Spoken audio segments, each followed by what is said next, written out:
Hello guys, आज का topic है संतुलित आहार। आपका भाई काफ़ी लंबे समय बाद आया है तो वो लेकर आया है संतुलित आहार। संतुलित का मतलब होता है नियमित और आहार का मतलब होता है भोजन यानी खाना। अगर भोजन नियमित रूप से मिलता रहे, शरीर को जो चीज़ चाहिए वो भोजन अगर भरपूर मात्रा में मिलता रहे तो यही होता है संतुलित आहार। ठीक है, संतुलित आहार यानी बैलेंस डाइट। भोजन में उचित मात्रा में कार्बोहाइड्रेट, प्रोटीन, वसा, विटामिन एवं खनिज लवण, साथ ही जल एवं रुक्षांश उपस्थित हो तो यही होता है संतुलित आहार। ठीक है, भोजन के घटक, आप इसे भोजन के मुख्य पोषक तत्व भी कह सकते हैं। फूड कंपोनेंट्स, कार्बोहाइड्रेट, प्रोटीन, वसा, विटामिन, खनिज लवण, जल और रुक्षांश, ये सब के सब क्या है? भोजन के घटक।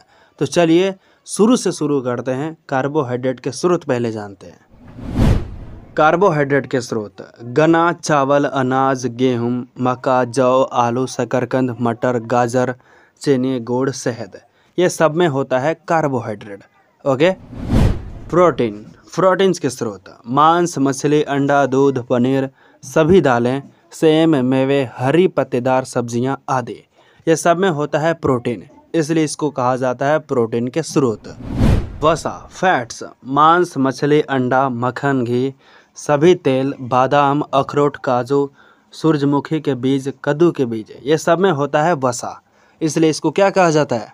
वसा के स्रोत। विटामिन्स के स्रोत सब्जियां, फल, अंडा, साबुत अनाज आदि होता है। और हाँ, याद रखिएगा, विटामिन 13 तरह के होते हैं। विटामिन ए, इसमें गाजर, शकरकंद, पालक और लीवर आता है। विटामिन B1, जिसे थियामिन भी बोला जाता है, साबुत अनाज, सुअर का मांस और फलियां आता है। विटामिन B2, इसे राइबोफ्लेविन भी कहा जाता है, इसमें दूध, अंडे और हरी पत्तेदार सब्जियां आती हैं। विटामिन B3, इसे नियासिन भी कहा जाता है, मांस, मछली और साबुत अनाज इसमें आता है। विटामिन B5, इसे पैंटोथेनिक एसिड कहा जाता है, इसमें चिकन, बीफ, आलू और जई आता है। मुर्गा और गाय का मांस, आलू और जई आता है। विटामिन B6 पायरिडोक्सिन, इसमें मुर्गी पालन यानी मुर्गी का मांस, मछली, केला और चना आता है। विटामिन B7, इसे बायोटिन कहा जाता है, अंडे, मेवे और बीज आते हैं। विटामिन B9, जिसे फोलेट कहा जाता है, इसमें पत्तेदार सब्जियों, फलियां और गढ़वाले अनाज आते हैं। विटामिन B12, इसे कोबालामिन कहा जाता है, इसमें मांस, डेयरी उत्पाद यानी दूध से बना हुआ उत्पाद और गढ़वाले पौधे आते हैं।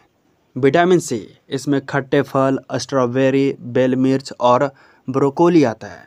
विटामिन D, इसमें सूर्य के प्रकाश आता है और वसा युक्त मछली और गढ़वाले डेयरी। विटामिन E, इसमें मेवे, बीज और वनस्पति तेल आते हैं। विटामिन K, इसमें पत्तेदार हरी सब्जियां जैसे केल और पालक और साग। ठीक है।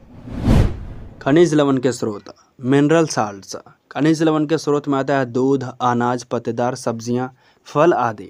और हाँ, यह भी होता है 4 प्रकार के।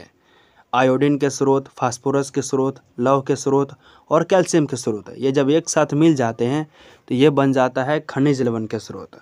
ठीक है, तो आयोडीन के स्रोत, फास्फोरस के स्रोत, लौह के स्रोत और कैल्शियम के स्रोत चलिए जानते हैं।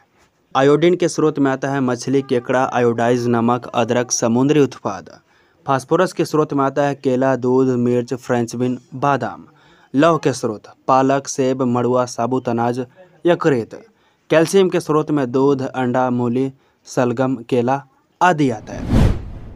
अब समझते हैं जल के स्रोत। अगर पोषक तत्वों में जल के स्रोत देखा जाए तो पेय और भोजन होता है। अगर अलग से देखा जाए जल के स्रोत तो महासागर, समुद्र, नदी, तालाब, झीलें, झरने, वर्षा आदि, ये सब होता है, ये आपको पता ही है। और अंतिम आता है रुक्षांश, इसे इंग्लिश में रफेज बोला जाता है। रुक्षांश के स्रोत पत्ता गोभी, सब्जियां, फल और साबुत अनाज, ये सब में होता है रुक्षांश।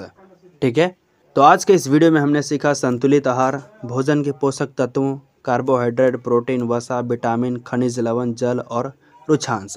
मुझे आशा है कि जो कुछ भी बताया हूँ आसानी से समझ आ गई होगी। तो चलिए फिर मिलते हैं एक और नए दिन नए टॉपिक के साथ। तब तक के लिए जय हिंद, वंदे मातरम।